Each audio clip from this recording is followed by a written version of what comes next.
Hi, I'm Dr. Tabatha, the functional gynecologist. I'm a board-certified OBGYN and functional medicine physician. I've embraced the world of functional medicine and wellness through my own personal health journey, and I'm super excited to share my wisdom and unique perspective as it pertains to women's health. So if you're struggling with hormone imbalance, weight gain, period issues, anxiety, insomnia, you name it, then you've come to the right place. I want to be your functional gynecologist. So welcome.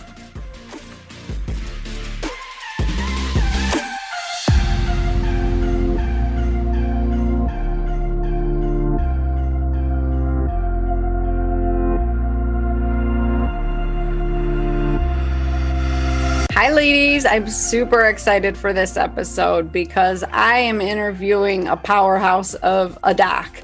He is one of the frontiers of the gluten-free movement, and he was there from the beginning. He's been diving deep on the research. He wrote one of the best-selling books called No Grain, No Pain, and his work, along with others, has just made a huge impact on my life personally and hundreds of my patients. So I'm super honored to have him here today to talk about gluten and why it's a problem for so many people, because it still feels from the conventional medical community like this is woo-woo or there isn't science behind it, when in fact there's tens of thousands of scientific articles and journals validifying the issues with gluten and the diseases that it causes.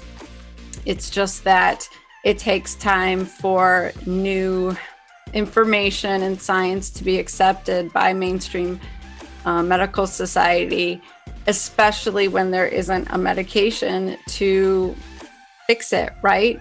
If it's not being backed by the drug companies, it's not going to be pushed into the medical marketplace as something that needs to be paid attention to. So, in my mind, there's no controversy, there's no question. The evidence is clear. They've been studying it for over 30 years, and the evidence is overwhelming.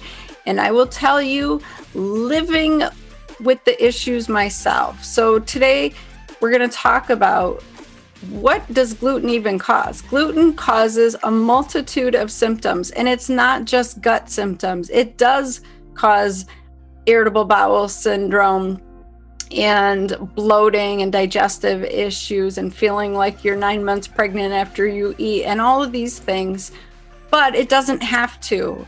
For me, personally, it causes severe depression. It causes low back pain to the point where I can't function. It causes rashes, eczema. I also have dermatitis herpetiformis, which is like a little bubbly skin rash that looks like vessels, and it itches really bad. And it is not comfortable. I have multiple issues with gluten. I have brain fog. Those are just the big ones. And so I see this every day in my patients. Gluten affects different people in different ways, and not everybody. So not everybody has a gluten issue, but unfortunately, a large part of our population does. And so it's important for you to consider that when you are dealing with all of these symptoms and trying to figure out what's going on with you, and you're not getting the answers from your doctor, like, I'm exhausted, I don't want to get out of bed, my muscles hurt too much when I exercise. That was a big one for me, is I would exercise and it would feel great, but then I would be down for 2 or 3 days because my muscles were so fatigued and so sore, like I had way overexerted when I hadn't. So that's another issue people deal with. So if you're already diagnosed with any kind of autoimmune issue or chronic pain issue, then this episode is for you. If you have symptoms that you don't have an answer for, this episode is for you. Or if you know someone who's struggling, this episode is for you. I really think this information just is important to get out there and share. So share this episode with everybody you know, because it's super important. And Dr. Osborne is the man. Like, he knows his stuff. Like, hopefully, you know, he uses a lot of big words and you can understand it, but he does an amazing job because he uses a lot of analogies. He breaks things down, makes it easy to understand as best as we can. So please stay and listen to this episode. It could be life-changing for you or someone that you love. Honestly, it has given me my life back. I struggled to function and now I'm thriving. I'm loving life, enjoying life, doing everything I want to do. And it's because I gave up gluten. I mean, that's not all of it. We're going to talk about what else gluten does and how we have to replenish nutrients and everything else. But that was the key to getting my life back. So please listen to this episode. But first, I need to sing his praises. So let me just tell you about Dr. Peter Osborne. So he's originally a doctor of chiropractic and pastoral science, but he's also an expert in functional nutrition, and he's board certified with the American Clinical Board of Nutrition. He's oftentimes referred to as the gluten-free warrior. He is one of the most sought-after alternative and nutrition experts in the world. He has the honor and privilege of sharing some of the world's most well-known, internationally recognized stage experts, Dr. Alessio Fasano, Dr. Russell Jaff, Dr. Stephen Gundry, Dr. Joe McCullough, Dr. Udana Schofeld, and Dr. Josh Axe. He's one of the world's leading authorities on gluten sensitivity. He lectures nationally to both the public as well as doctors and many other nutritionally related topics. He's the founder of Gluten-Free Society. He's the author of Gluten-Free Health Solution, the Glutenology Health Matrix, which we're going to talk about, is a series of digital videos and ebooks designed to help educate the world about gluten. He's the author of the international best-selling book, No Grain, No Pain, published by Simon & Schuster. And it was printed in 5 languages and turned into a PBS special that aired nationwide. So that's pretty impressive. So because of his work with gluten, Dr. Osborne was invited to speak at the Harvard Faculty Club with functional medicine advocate and New York Best Times author and TV icon Suzanne Summers. That's pretty cool. Because of his passion to educate the world about the relationship between gluten and autoimmune disease, he founded, financed, and hosted the Autoimmune Revolution 1 and 2. That's a free online educational series featuring over 40 of the world's leading experts on autoimmune disease and nutrition. Dr. Osborne has been a featured expert in a number of documentaries, including Betrayal, Autoimmune Secrets Revealed, and the Netflix series Afflicted. Dr. Osborne has served as the executive director and vice president for the American Clinical Board of Nutrition. He was also an adjunct professor at HCC and Texas Women's University, teaching nutrition and neurophysiology to nursing and occupational therapy students. He currently serves on the advisory board for Functional Medicine University. Okay, so he has been featured in or on Netflix, Fox News, CBS, PBS, The New York Post, Muscle and Fitness, Celiac.com, The Gluten Summit, Radio MD, The People's Pharmacy, the Journal of Gluten Sensitivity, and many other publications. So I'm like super honored that he is here talking with me today. Amazing, amazing, accomplished man who has helped giving me back my health and so many of my patients. So I'm appreciative of his work. So let's talk to him. Let's dive in. Here we go. Well, welcome, Dr. Osborne, to the Functional Gynecologist Podcast. Well, thanks for having me. It's a pleasure to be here. Oh my gosh, the pleasure is all mine because you are one of the reasons that I reclaimed my health. And so I just want to thank you publicly for all of the amazing work you're doing because it's changing people's lives. Well, that's amazing. Thank you for sharing that with me. I didn't know that. I'm always thrilled to know when people have a success in their health, and it was in part caused by some of the knowledge and information we put out there. So that's amazing. Thank you. Yeah, it's been quite a journey for me. I had Hashimoto's diagnosed at 18 after I had my daughter. And, you know, I'm still amazed that I got that diagnosis so long ago, that I had a doctor who was smart enough to actually test my antibody levels.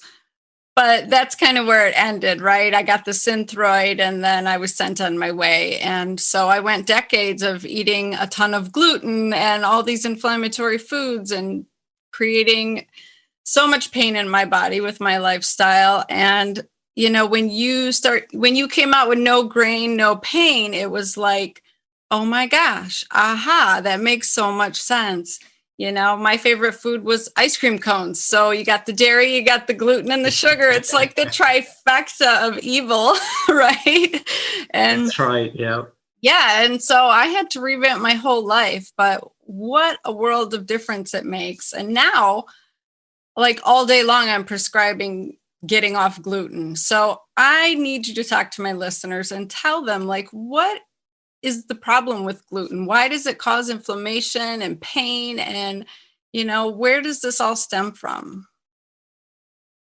Yeah, I think there are, if we're talking about gluten is one thing, and then grain is another thing altogether different.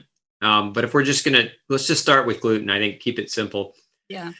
Gluten, by definition, if you're reading a food label, gluten is actually a protein called gliadin, which is found in wheat, barley, and rye. But that's not the actual definition of gluten. Like the botanical definition, that's actually where I stumbled upon plant research, because none of my patients, after they were going gluten-free, they would get better and then they'd hit a point where they weren't getting better anymore. And what I traced that back to was they discovered the gluten-free junk food aisle in the grocery store. And so they were really just replacing wheat, barley, and rye with corn, oats, and rice is predominantly. And so when I really started looking at why that was happening, I came across some really old work by a doctor, TJ Osborne, who's considered the plant chemistry doctor. He's the father of plant chemistry, and he actually is who isolated gluten in the beginning. Basically it's an alcohol soluble fraction protein that is found in all plants, but predominantly all seeds of grass, right? So if we're looking at gluten in and of itself, what gluten actually is, it's the protein, it's the family of proteins found in the seeds of grass. So that's wheat, barley, rye, oats, corn, rice, sorghum, millet, teff, triticale, etc. That's when I asked, okay, well, if all forms of grass seed have gluten in them, why are we just focusing on wheat, barley, and rye? And the reason why was those were the staple grains primarily in the European area when Dr. Thomas or Dr. Dickey, who was the original discoverer of what caused celiac diseases back in late 1940s, early 1950s, he actually wrote his paper on the cause of celiac disease, and he identified his pediatric patients during World War II, where grain was rationed and not available in the hospital. They all went into remission, and he wrote his paper on that. And those were the staple grains: wheat, barley, and rye. So then at the University of Alabama, Birmingham, a few years later, this was 1952, they discovered gliadin. They isolated and fractionated out gliadin. And this was a study only done on 10 patients. I think it's important to understand like where this all comes from. 10 people decided that what we were going to call gluten for the next 70 years, even though it's not actually accurate, right? So they isolated gliadin and said gliadin is a part of what causes celiac disease. In 2010, a group of Australian researchers discovered 400 forms of gluten that weren't previously discovered. 40 of them were more toxic than the gluten found in wheat, barley, and rye gliadin. So this kind of led me to just hitting the books, hitting the researchers, calling them up, asking them questions. I investigated. There were some researchers in South America that were studying corn gluten, and they were finding all kinds of crazy things. Corn gluten causing the same type of damage that wheat gluten caused in celiac patients. They were finding direct nitric oxide, which is a form of inflammation. It's a marker for inflammation, but they were measuring nitric oxide in the colon of celiacs after being exposed to corn and finding that it was lighting them up.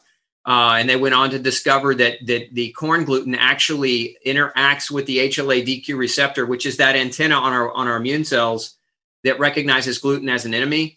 They found that corn gluten activates and aggravates that receptor more than wheat gluten, right? So here we are in the US today with our labeling law that was just created a few years ago that says that to call it gluten-free, you have to have no wheat, no barley, no rye, down to 20 parts per million.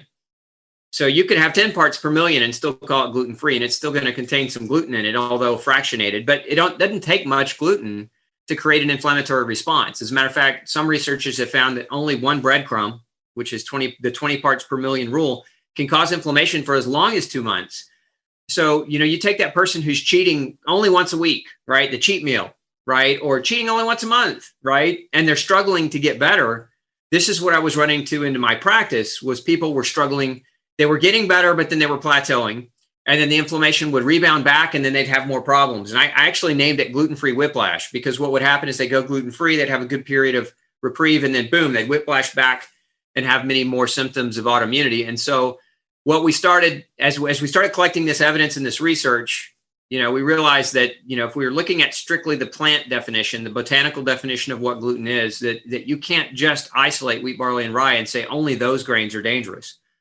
Gluten is found in all forms of grain, and most, if we look in the research, most of those forms of grains have been shown to cause inflammation in people with gluten sensitivity.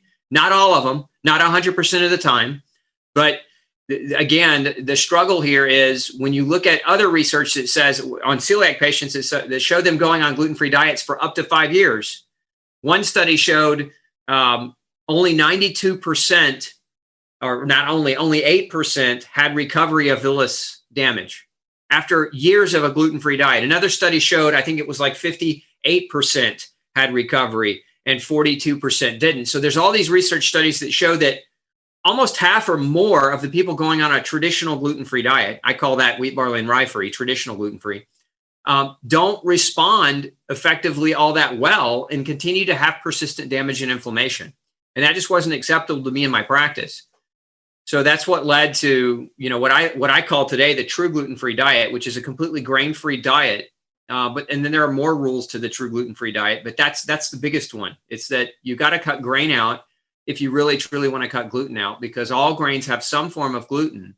And many of these glutens have what's called homology, meaning that the structure of the protein is very similar from one gluten to the next. And so if a person's reacting to one, there's a greater likelihood they're going to react to the others, and that they may not react to the others as aggressively as they act to one kind or another kind, but they're still reacting. And if we're trying to heal years of autoimmune-induced inflammation, we've got to put out the fire, right? And if we don't put out the fire, and that fire keeps burning, it's just going to cause inflammation that migrates through the body. It'll make its way to the thyroid. It'll make its way to the liver, the joints, the skin. And the average person with one autoimmune disease over their lifetime will develop 6 more. And that to the tune of, if it's celiac disease, you're at a 4-fold increased risk for death if you get gluten exposure. And if you have a generalized autoimmune disease, you're going to die 10 years earlier than your counterpart who doesn't have autoimmune disease.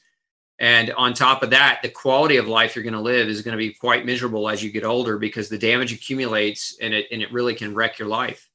Yeah, and I'm definitely not willing to accept that. I have Hashimoto's, I have Raynaud's, I have dermatitis herpetiformis, and it's a slippery slope. Like you said, one thing starts and leads to another. So you made a lot of important points. I think it's super important to not just switch out gluten for your gluten-free junk products. So that's really important. So I was clear on what I needed to do because I already had a diagnosis. But what about other people? Should everybody be gluten-free, or who should be thinking I need to go no grain, no pain?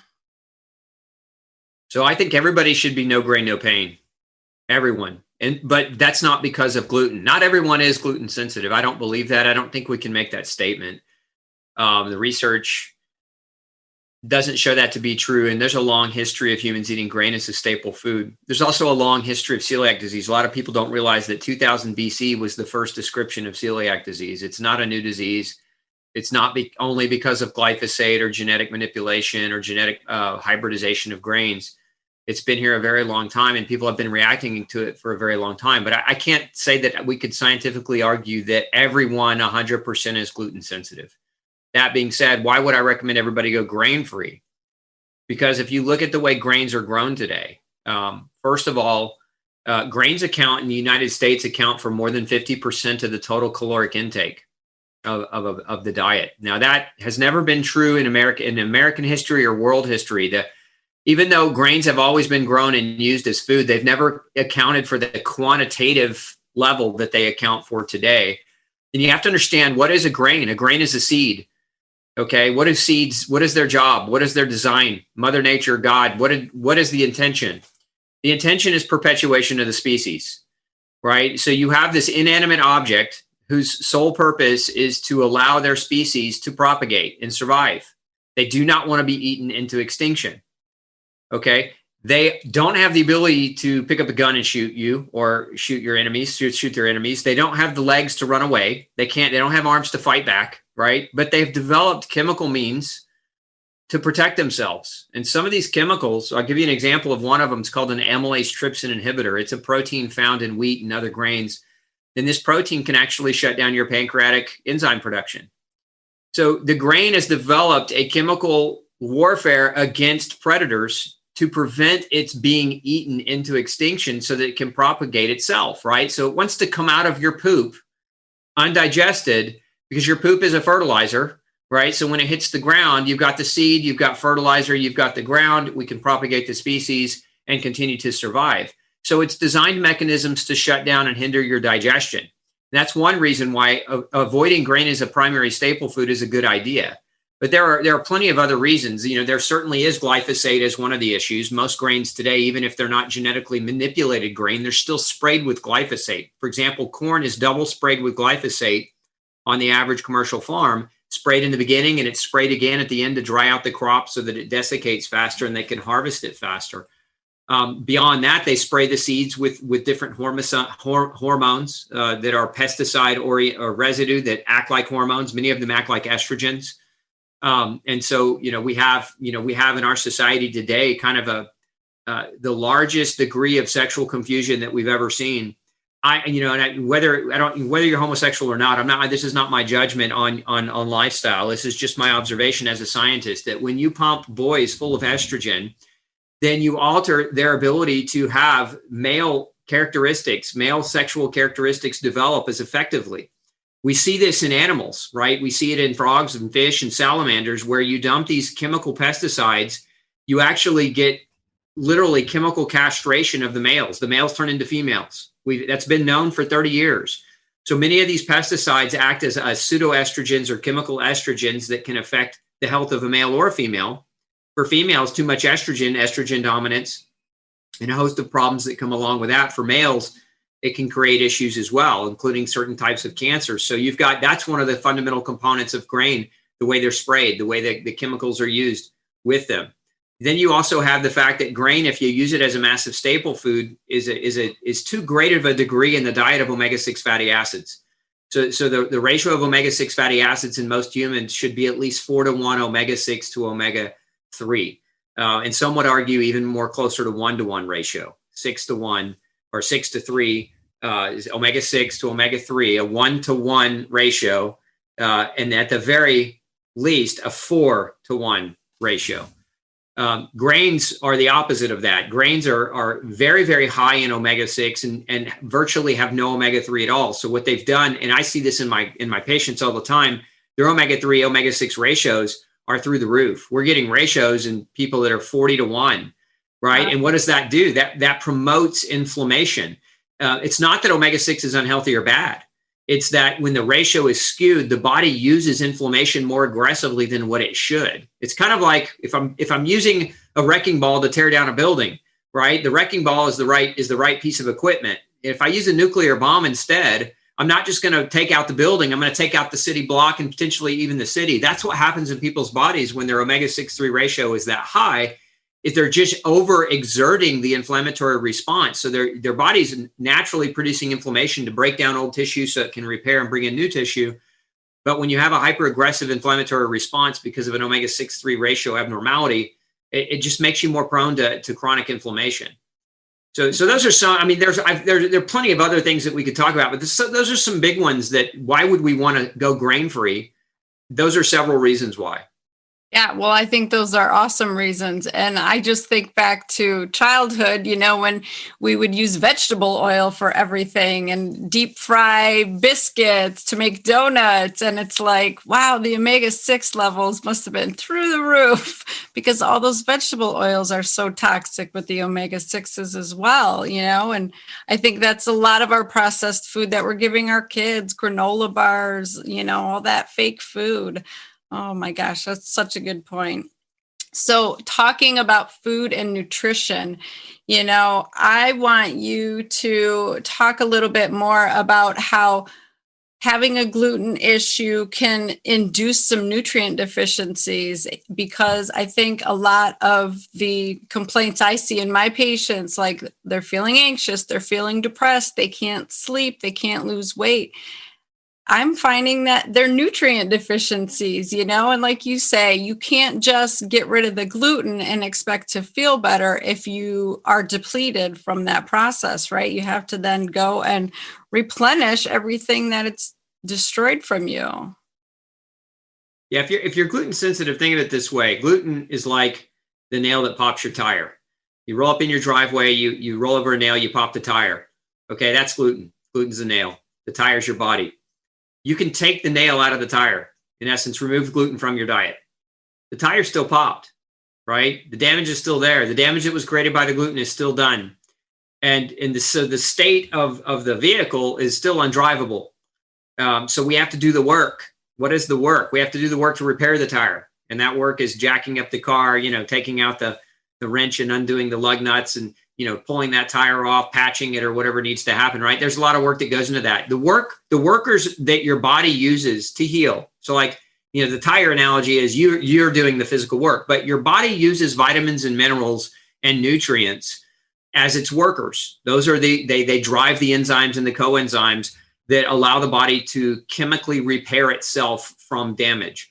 So if eating gluten, right, did the damage in the first place, it's also important to recognize that eating gluten causes malabsorption and vitamin and mineral deficiencies. That's part of the damage gluten causes, is it damages your ability to digest nutrients from the food that you eat. So not only can it damage your tissues, but it can damage your ability to get nutrients from the food you eat. So here you are, you're beginning a gluten-free diet, your body's malnourished, right? And it's damaged. What does it need to heal the damage? Nutrients. What don't you have because you've been eating gluten and not getting enough of? Nutrients. So vitamins and minerals are super critical for the healing process. So one of the things that can be done, and I would encourage anyone in your listening audience to talk with their doctors, but don't just talk to any doctor about this. You got to talk to a functional doctor who's trained in nutrition. If you go to a general practitioner and say, hey, I want you to check my nutritional levels, look, there's an art to this. It would be like going to a mechanic who specializes only in BMWs and saying, hey, I want you to fix my Hyundai.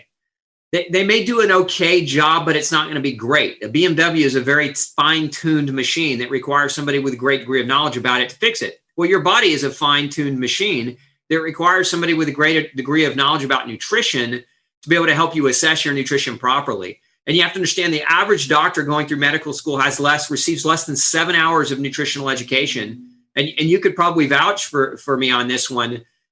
Most of those 7 hours are not pro-nutrition. They're anti-nutrition, right? They're teaching how nutrition is not important, okay? And don't worry about it because you've got medicine. So you don't want to go to a doctor who knows nothing, because it's important. Methodology and how you test for nutritional deficiency as a practitioner is extremely important. And if the doctor doesn't know what they're doing, they're going to order the wrong tests that give the wrong information, or they give limited information, and you're not going to get better. So there's an art to that. So find a good functional doctor who understands nutrition, who's had postgraduate training to a much greater degree or much greater level. And that's where you can engage in that and say, hey, look, I want to get my nutritional levels checked. My favorite way to do it, as far as methodology is concerned, is using a type of technology called lymphocyte proliferation. And what lymphocyte proliferation is, it's a fancy word. Lymphocyte is a form of white blood cell. It's a type of white blood cell. And the reason why I like to use this technology is because white blood cells have a 6-month lifespan. So when we're analyzing your nutritional content inside of your white blood cell, we get a 6-month average of your nutritional status. It's kind of like running a hemoglobin A1C test to look at blood sugar. You get a 3 to 4 month average of blood sugar. Well, we want an average of long term. Why don't we want a serum test? Because a serum test is a reflection of your last meal. It's not a reflection of your nutritional status. It's a reflection of what you ate most recently. And what you ate most recently might not be a reflection of the comprehensive nature of your diet. So we want something that can give you a better kind of window. Think of it almost like a serum test is like a snapshot of a movie. A lymphocyte proliferation test is like watching the whole movie, right? You get the whole plot. You get the antithesis, the thesis, everything. You get all the actors, the characters, all of it. And so when you have that type of information, then you can sit down and you can say, okay, where is this person lacking? And now you can teach them and you can help them understand these are foods that contain more zinc. These are foods that contain more B12. Whatever they're deficient in, you can address it with diet, but you can also, if you need to, address it with proper supplementation. And sometimes that's what's necessary. I've seen it time and time again where people without supplements failed to recover. And that's not to say that a person has to be on supplements for the rest of their life. That's just saying that when you're in a hole, when you're in that hole of that pit of illness, sometimes you need a rope and a pickaxe to dig yourself out. Well, think of those vitamins as the tools that you might use to dig yourself out of that despair of being in that pit of illness. And so sometimes it's necessary. And there's a lot of research too that shows that people that go gluten-free oftentimes still struggle to heal because they're so low in certain nutrients. And so it just, to me, it's a gold standard. If you're a gluten sensitive individual and you're not having your doctor check your nutritional status twice a year, you need to. Yeah, I see that all the time in my patients. I mean, they just can't heal until we get their levels up to functionally optimal, and their primary care doctors oftentimes will freak out because they think the levels are too high or they're on too much. And I'm like, just trust me, I promise, because I can attest, like, as you were saying, as a conventional doctor, I was trained to understand the levels to prevent major disease, right? You take this much vitamin D to prevent rickets. You take this much vitamin C to prevent scurvy. But that has nothing to do with optimal function or people who are trying to live with disease like autoimmune and stuff. So conventional medicine has no idea, unfortunately, what kind of levels we need to be at. And so, like you're saying, you have to find a provider who is functionally trained, nutritionally trained to really understand that and help you get back to where you need to be. I see that all day long in my practice. So I love that you're pointing that out. What are the most common vitamin deficiencies we see with gluten issues? There's 5 of them. And this is 20 years of research. I'm going to publish this as soon as I get some free time. But I've got extensive data on testing people with celiac and gluten sensitivity. What the research shows is that iron is number 1, vitamin D, vitamin B12. Those are the kind of the 3 main ones in most research studies that have done this. But what's the flaw in the research studies on this arena is that most of the research studies are using serum values, right? So they're using the very same, almost like inaccurate values to measure which nutrients are potentially problematic. My experience is number 1, vitamin D. Hands down, vitamin D deficiency is the top. Number 2, vitamin B12. Number 3, iron. Number 4, zinc. And number 5, omega-3. Those are the top 5 deficiencies of essential nutrients. Now, we get a whole battery. There's 40 different essential nutrients. So we get a whole plethora and battery of different things. And I'd say those are the top 5 I see on the most commonly. But it's also very, very random.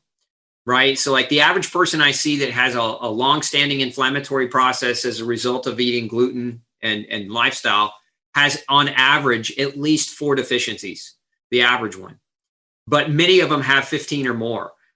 So like the average is 4, but then we have some that like have, they light the whole test up, like they're just deficient in most things. And so I would say this is why I recommend people get tested. Because the best thing that you can do as a person watching this, if you don't have a functional doctor and you're not working with anyone, is take a multi, take a fish oil, make sure you're taking vitamin D. And my recommendation on vitamin D is 6,000 units a day. It's not toxic. It probably won't even move your vitamin D up all that much if you're inflamed. But 2,000 is not going to do anything. It's like spitting on a forest fire. You're not going to do anything with 2,000 units of vitamin D, which is what most doctors kind of hover around in their recommendations. And then take a good probiotic, because a lot of the research shows, although probiotics aren't nutrients per se, we know that gluten causes lactobacillus and bifidobacter deterioration. And those are the two primary species of gut bacteria that help you make vitamins. They help you digest your food. They do something called immune crosstalk, which is where they talk to your immune system and help your immune system understand what is dangerous and what is not. So those are things that in my opinion, everyone should be doing if they're gluten sensitive, if they're not working with a doctor and they just want to get nutrients in them. Beyond that, again, that's what I said earlier, is get tested twice a year, every 6 months.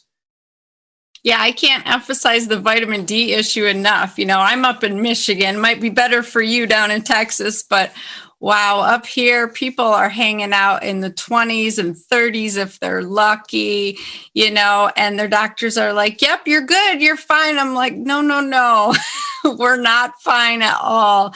So I usually tell people like 60 to 80. Is that what you recommend? Yeah, I'd like to see anybody with an autoimmune problem. I like to see them between 70 and 100. Yeah. While we're getting through that. Once they're past and beyond that, and their autoimmune problem is no longer a major issue, as long as we're keeping it over 50. There are two things that I recommend around vitamin D preventatively if you live above 28 degrees latitude, which would be your neck of the woods. In Texas, it is a little different, but we still have people, they don't go outside, right? So we have the sun, but they lather up with the sunscreen. Yeah, it's to do what's called a vitamin D therapy when you come into the fall. Best done sometime in September, October. And the way it's done is it's 150,000 units of vitamin D for 3 days, followed by 100,000 units of D for 3 days, followed by 50,000 units of D for 3 days, and then you're done. And what that does is that'll push you right through the winter. That'll keep your vitamin D status hefty all the way through winter. You might consider repeating that therapy kind of toward the end of winter, depending on where you live. Again, if you've got a longer winter where March is still winter, like in Texas, March is not still winter. Right. But, what that does, what's interesting about vitamin D is, number one, you really don't get a whole lot of it from food unless you love liver. Liver is a pretty good source of vitamin D. But liver has so much vitamin A in it, they kind of compete with each other for absorption. So it's not the best source of pure vitamin D. Mushrooms have some vitamin D, and that's okay too. But and some of your fatty fish like mackerel and sardine will have some vitamin D in them as well. But beyond that, there's not a lot of vitamin D from food selection. So if you're not capable of getting out and getting into the sun, living up north, vitamin D is critical. What they're finding with COVID, you probably followed this, but there was a recent article published. I want to say it was JAMA or New England. I don't remember which journal it was. But they found 9 out of 10 COVID deaths could have been prevented. The thought is it could have been prevented if the person had adequate vitamin D status.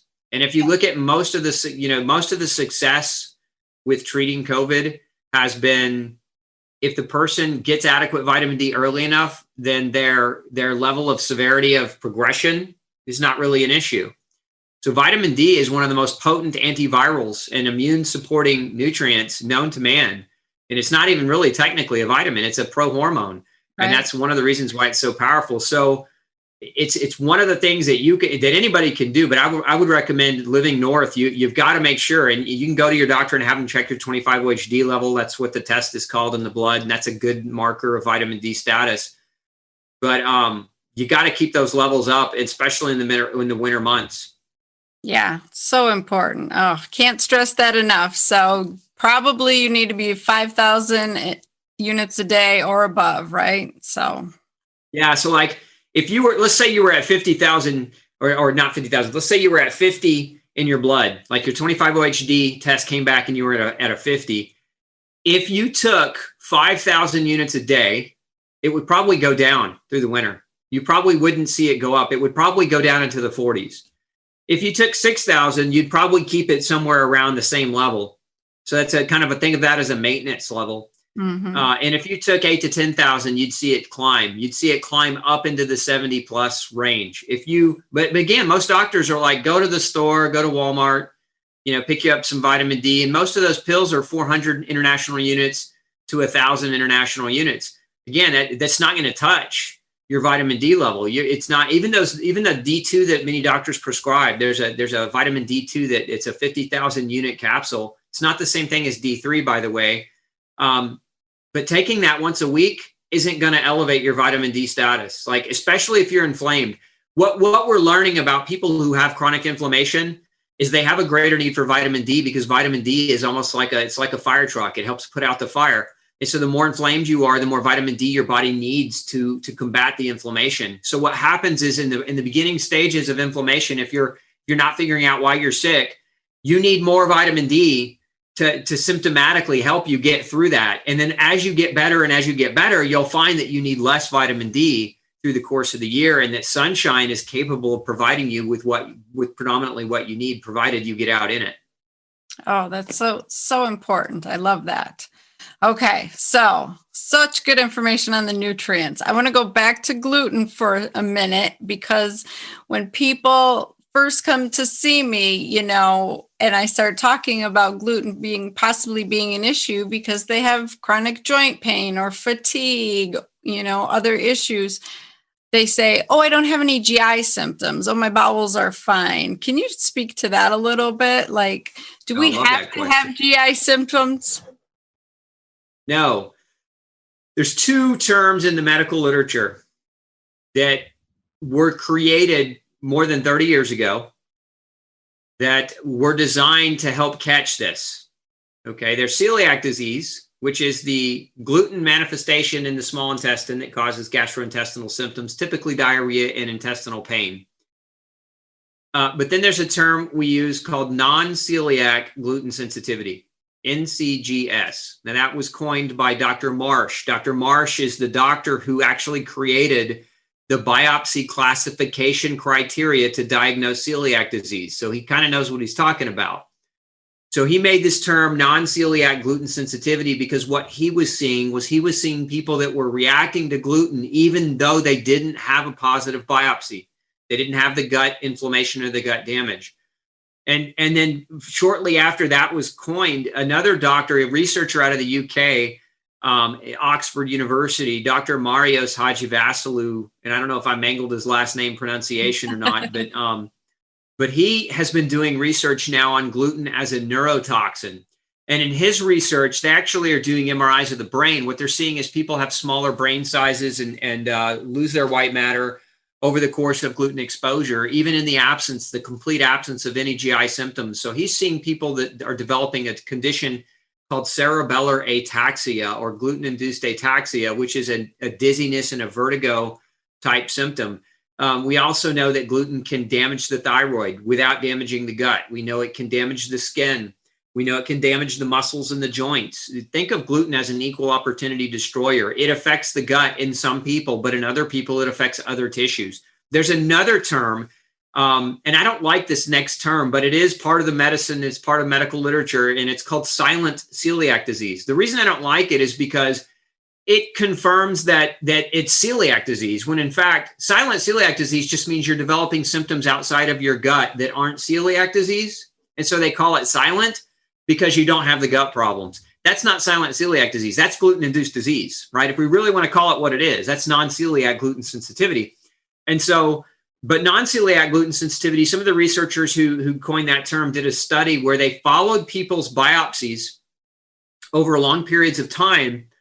And what they found is at certain levels of disease, they had no gut symptoms or gut problems, but they saw damage in the skin, or they saw damage in the thyroid, or they saw damage in the brain, et cetera. And so they kind of tracked, how the biopsy is actually very misleading, because you can have somebody, actually had a patient one time, 19 biopsies, 19 of them. Oh my gosh. And over a 30-year period of time, right? And the 19th one was positive. The first 18 were negative. It took her 30 years to get a diagnosis. And so if you don't have a gut problem, but you have an autoimmune disease. I will just simply say this. The number one known, scientifically validated, agreed upon cause for autoimmunity is gluten, period. Now, there are other causes for autoimmunity. There are other contributing factors. Gluten's not the only, but it's the most well-studied and it's the most universally scientifically recognized cause. So if you've got Hashimoto's, dermatitis herpetiformis, non-alcoholic fatty liver or autoimmune liver disease, if you've got rheumatoid arthritis, lupus, scleroderma, dermatomyositis, any of those, you should get tested for gluten sensitivity because there's a really great likelihood that you are gluten sensitive and that it's a big, big trigger in terms of your autoimmune condition. Yeah, exactly. Like Dr. Alessio Fasano says, you just need 3 things to happen, right? You got to have that dang gluten trigger, you got to have a leaky gut, and you got to have the genetic propensity. So what testing would you recommend they get? Genetics. And I've done extensive research here. Extensive. We've looked at every kind of test you could imagine to look at for gluten. Here's the problem with biopsy. First of all, the training of the GI doctor. When GI doctors do biopsies, typically they take 4 samples. That's a pretty typical done biopsy. Dr. Peter Green at University of Columbia, who runs the celiac research facility there, says you need 6 to 8 biopsy samples to be able to get a good idea. So most doctors, when they're doing a biopsy, are only doing 4 samples, half the quantity that might be necessary to actually isolate or identify the damage. And that's even saying if the damage is in the gut, because the damage might not be in the gut. So the biopsy is good in the sense that it will, when it does identify villus atrophy, which is the hallmark that we're looking for, that flattening of the villi, then it's accurate. But it's not accurate per se for gluten, because here's the thing. What else causes villus atrophy? Parasite infection can cause villus atrophy. Soy allergy can cause villus atrophy. Other food allergy can cause villus atrophy. So a biopsy by itself, all by itself, is not a great measure to determine whether or not somebody has a gluten issue, but it is a tool that some doctors use.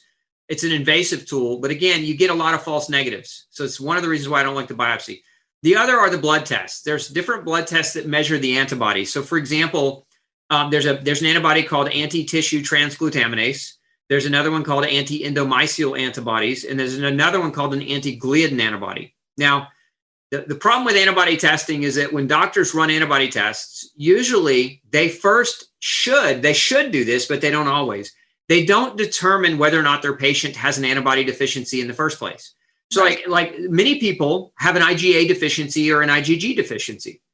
And so if we're using an antibody that's IgA or IgG to detect a reaction to gluten, we may not see it if their IgG or IgA is deficient, right? So you can get a false negative in that way. Yeah. That's one flaw. The other flaw is anti-tissue transglutaminase, as an example, may not be positive in somebody with Hashimoto's. Anti-tissue transglutaminase is a very specific marker for celiac disease, but not so much for the non-celiac gluten sensitivity varieties of illness that gluten can contribute to. Same thing with anti-endomysial antibodies. They're more specific for celiac, and they're not so specific for the other conditions associated with non-celiac gluten sensitivity. And then, so you've got antibodies. The other flaw is the gliadin antibody. Gliadin is the name of the gluten found only in wheat, barley, and rye. So it doesn't list the antibody or the glutens that are found in corn and rice and sorghum and some of the other grains. So it's only specific for wheat, barley, rye. And understand that to date, there are estimated about 1,000 different forms of gluten. So if you run an antibody test looking for one of 1,000 different forms of gluten and you get a negative, it doesn't mean they're not reacting to some of those other forms. So those are problems with blood tests that, again, they're tools that can be used. They can provide some insight, but they're certainly not, I wouldn't call them definitive. This is why I recommend genetic testing. Genetic testing of what's called the HLA-DQ genotype. There's 2 HLA-DQ genes.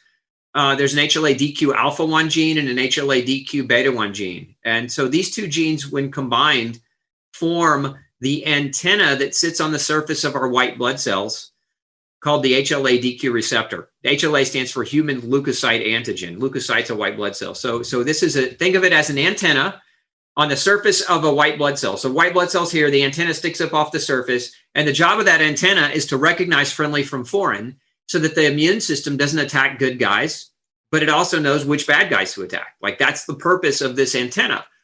So we can look for gluten patterns on that antenna. So if a person has different alleles that we know are associated with gluten sensitivity, and we can pick up on that, then we know that they have the genetic predisposition to react to gluten. So what activates the genetic predisposition? Exposure, right? So we can talk about predisposition all day long. It's kind of like somebody with an MTHFR. MTHFR mutations don't mean the person is sick. MTHFR mutations mean that if that person gets in an environment where they're dealing with a ton of toxic burdens, they're going to get sick faster. Okay. So it's a lot like that with gluten. The gluten antenna, we can recognize whether or not a person has a genetic predisposition. And so then from there, it's just a matter of exposure over time. The more exposure over time that person gets, the more likelihood they're going to develop an autoimmune process related to gluten induction. So genetic testing really gives us an insight. And then there's another, this isn't ready for lab yet, but there's another series of stuff that's coming out. We're learning more and more about it, and scientific literature is reporting on it. But there are other parts of the immune system that are called the innate immune system, which is kind of the immune system. Think of the innate immune system as the immune system we're born with. Think of the humoral immune system as the immune system that grows and adapts and develops as we get exposure to different things in our environment. Well, the innate immune system, we're learning now that gluten actually engages the innate immune system too. So it's always, in the past, it's always been thought that gluten only engaged the learning immune system and didn't engage the innate immune system. But now we're learning that there are these receptors in our GI tract called TLR7 receptors, toll-like receptor 7 receptors, and that gluten engages these receptors to produce an inflammation that leads to leaky gut, that opens up the permeation of the gut and allows for all the garbage in your poop to leak into your bloodstream and make you chronically inflamed. So there will be tests, I'm certain, that will come of this new science and this new research, but to date, it doesn't exist. So the best way to really know is looking at genetics. If you know the person's predisposition, then you can basically alter their diet to match what their genes want, right? So as opposed to saying, oh, let's try this gluten-free thing for 6 weeks and see if it works for you. Look, understand that those of you listening need to know this. Going gluten-free the right way is at least a 12-week learning curve. You don't wake up tomorrow and you're gluten-free, because there's so much you don't know that you don't know. And so that you have to dedicate your time and your energy and your effort to understanding what gluten means and where it's found, and where it is found in a hidden fashion, and how it can be snuck into foods, and the tricky terms that food manufacturers will put on labels to hide it. Like, those are all things that have to be learned. You have to understand that it can be found in lipstick. It can be found in cosmetics. It can be found in lotions and soaps and shampoos. And you can get exposure to it in those ways. Actually, most unique way I've ever seen anybody get exposure to gluten consistently after changing their diet was that they worked next door to a bakery, and they shared the same air ducts. And so they were breathing in wheat flour all day long coming over from the bakery, and they weren't getting better. And it was inflaming their airway. And so, we had to get them out of that environment. When we did, they made a full recovery. But my point is, there's a lot of different ways gluten can be sneaky and can get into your diet or your lifestyle. And so it requires a good degree of learning to kind of educate yourself about it. And so nobody is going to, this is just my experience, not nobody, most people won't dedicate the time, effort, and energy into something they're not certain about. Right? If there's a level of certainty, psychological certainty, that this is the move I need to make, that is the right move, that yes, I'm gluten sensitive genetically. If I do this, there's a very real potential that my thyroid problem might improve. Not I'll try it, and if it works, great. But no, scientifically, we know this is the case. So it gives the person the ability to make a decision to dive in all the way, as opposed to what I like to call piecemealing or playing around with it, because you can't play around with it. Remember, 20 parts per million is enough to cause inflammation for 2 months. So when you dive in, it's all it's hands and feet. Everything goes in if you're going to be successful at it. Yeah. And I don't know about you, but I've seen people who have the standard antibody testing for celiac, maybe 5-10 years ago. It's been ruled out, and they're coming to me, and we're doing all that testing again, and now they're positive, because autoimmune disease develops over time. It's not something you're born with or have or don't have, right? And so that's why I think genetic testing is important as well, because just because you didn't have it last week doesn't mean you don't have it this week, right? That's right. And your genes won't change. Right. right? Unlike your lab work can change, but your genes will not change. They are what they are. Yeah, exactly. Oh my gosh, we could just go on for hours because I mean there's just so much to talk about, but I think it's good for people to have like a basic idea that okay, if I'm struggling with all these random symptoms, my conventional doctor hasn't figured it out, maybe this is where I need to start. So I think everybody should just read No Grain, No Pain, do the 30 days. But like you're saying, if you're not all in, if you want to know for sure, like find a functional provider and get tested, right? And then think about your nutrient deficiencies for sure. Oh my gosh. What else do you want to leave my listeners with? Like, what is the biggest thing, that you want them to know? I think the most important thing that anybody can know as it relates to improving their health is that it's not up to anybody to heal you. It's up to yourself to take responsibility. And the first step in taking responsibility is admitting that if you're sick with a chronic inflammatory illness, you have to first admit that it's your fault. And I don't say that to be crude or mean or demeaning. I say that because honesty is the ultimate love, right? And we can lie to ourselves, but lying to ourselves only misleads us. It takes us down the wrong path, right? The road to good intention. When we give half truths because we don't want to hurt somebody's feelings, that's good intention, right? The road to good intention, good intentions are fine, but the road to hell is paved with them, as the old saying goes. And so truth, it's starting with self-truth. Like look in the mirror and say, okay, I'm inflamed because there's some things that I'm doing, and maybe it's your fault, but you don't even know why. And so that's the first step, is first recognizing that there are things that you're doing that are at odds with what your body wants you to do if you're inflamed. And so it's your fault, but it's also your responsibility to try to start beginning the process of figuring out what it is that you're doing and what it is that you could do differently. There's 7 fundamentals that I have seen repetitively in 20 years of practice. It's these 7 fundamentals that I have seen mold and shape better health time and time again. The first fundamental is diet. What you eat matters, right? You can't get healthy eating food that's not. It's just, sorry, that's a deal breaker, right? Number 2, sunshine. Sunshine's a nutrient in many ways. Vitamin D is one of them. Melatonin is another. Sunshine is a very, very critical nutrient. Your body craves and needs it. Quit hiding from it. I know the dermatologists are all telling you to lather up with SPF 55 or 100, but the reality is any SPF higher than 8 will block your vitamin D production. And vitamin D has now been linked and causally linked, not associated with, but causally linked to 19 forms of terminal cancer. So ask yourself, you're trading 19 forms of cancer for the fear of skin cancer. And actually, we now know sunshine doesn't cause skin cancer. Sun burning repetitively does, right? Big difference. It's kind of like water causes drowning, so don't drink it anymore, right? Right. No. So sunshine is a second factor. The third factor is sleep. Love yourself enough to get good sleep. Your body heals between 10 p.m. and 2 a.m. But you need more sleep than 10 to 2. So sleep further on, more on the north side of it and more on the south side of it. Sleep's fundamental to health and life. Love is a fundamental. Surround yourself with positive energy. Surround yourself with people who care and love about you and that you care and love about, right? We need that. We need that tribe. That's a very, very important component to driving good health. We also need exercise. Your body is physical. In this physical world, we have to move it. There's an old adage, use it or lose it. It's very true. Your muscles work and your bones work on Wolff's Law principle. And that principle is they will grow and they will form based on external force and pressure.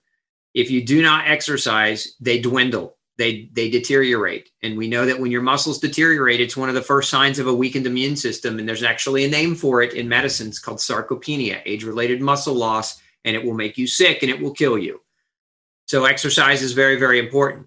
Clean air and clean water, right? So I'm a conservative at heart in all ways, like conservation of the environment as much as conservation of my life and everything else, right? So be politically active by helping preserve cleanliness of your air and water. And part of that means filtering your air and water. But the other part is don't just filter your air and water, contact your local representatives, your state representatives and demand that we have good laws that help protect our environment, because at the end of the day, this planet has to last. And if we poison it too aggressively, we're gonna be in trouble. So clean air and clean water are also fundamental. So those things, right? So we go backing up. We've got food, we've got sunshine, we got exercise, we've got clean air, clean water, we've got love, and we've got what did I miss? Sleep. Sleep. So, and I can attest to that as an obstetrician. Good Lord. I mean, that almost killed me, lack of sleep. So it is beyond necessary. I say it should be a non-negotiable. You need to sleep like it's your job. You need to show up every night and do your job, right? Right. That's right. Yeah. Oh my gosh. Such good information. You are a wealth of knowledge. You are changing us for the better. Thank you, Dr. Osborne, so much for all your work. Oh, you're welcome. Thanks for having me. I really appreciated you sharing this with your audience. Yeah. Well, stay in touch and hopefully we can connect again. Okay. Okay. Sounds like a plan.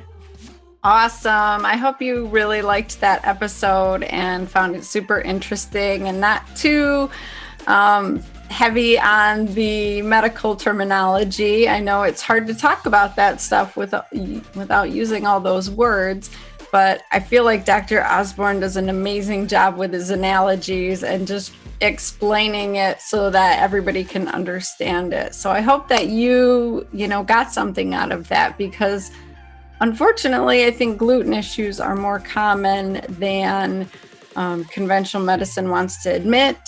I see it every day in my practice. I live with it myself. That's just life. So I really want you to check out Dr. Osborne's masterclass he's got coming out in the beginning of January. So it's called Glutenology Health Matrix.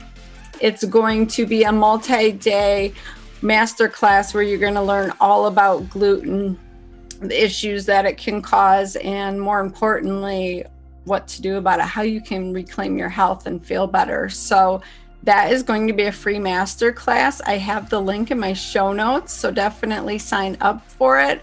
And my understanding is you don't have to watch it at that one time. So it's, going to be easy for you to watch it whenever it's convenient for you, and it's free. So why not do it? I mean, he's just a wealth of knowledge. His brain's pretty amazing. I mean, he reads something and it's like photographic memory. He understands things inside and out like nobody else. So such a good guest. Okay, so follow Dr. Osborne. Those links are in my show notes. I would love it if you would hit subscribe if you're finding value out of this, because that lets iTunes know you want to hear more and see more, right? Or let YouTube know if you're on YouTube. Or send me a review. I want to hear what you're thinking. Send me your questions. I want to know what episodes you want to hear about. So I am here to serve you. Follow me at Dr. Tabatha. That's Tabatha, no I's, just A's. And let me know how I can serve you. So I do this for you, and I appreciate you letting me be your functional gynecologist. So go have a kick-ass week, ladies. I love you.